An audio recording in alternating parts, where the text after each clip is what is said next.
Bwana, mambo vipi? Mambo ni aje mwanafamilia Together Online? Ni wakati mwingine tena tumekutana tuzungumze kuhusiana na hiki ambacho kinaendelea huko kwenye mitandao ya kijamii.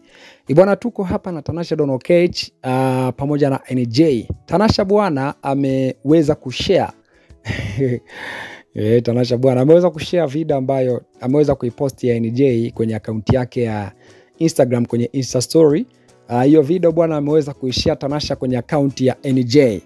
Ukipita kwenye akaunti ya NJ, mimi nimepita huku bwana kutaka kuona kwamba labda atakuwa amepost hapa na nini, lakini nikakuta amepost lakini kwenye Insta story na ameshare hiyo video kutoka kwenye akaunti yake ya Tanasha Donna Oketch. Sasa hapa bwana ni kwamba ukiangalia Tanasha bwana amefuta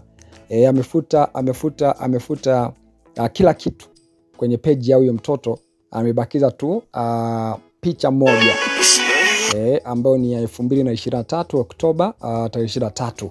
Unaona bwana, 2023 Oktoba tarehe 23. Na hapo utaona kuna watu 7 tu ambao kaweza kuwafollow kwenye account ya huyo mtoto, ambako kuna Jocelyn, Dailani, kuna Tanasha mwenyewe, Princess Tifa, Taraji, Prince Nilani pamoja na Esma Platinumz. Hao ndo ambao Tanasha bwana kawafollow huko kwenye akaunti ya mtoto. Kwa hivyo Tanasha licha yeye kutopenda mitandao, pia anataka mtoto wake pia akue katika hayo mazingira.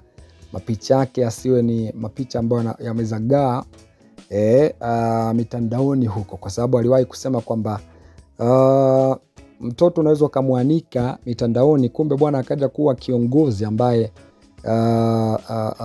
ikamuaffect yeye mapicha yake kusambaa kwenye mitandao ya kijamii.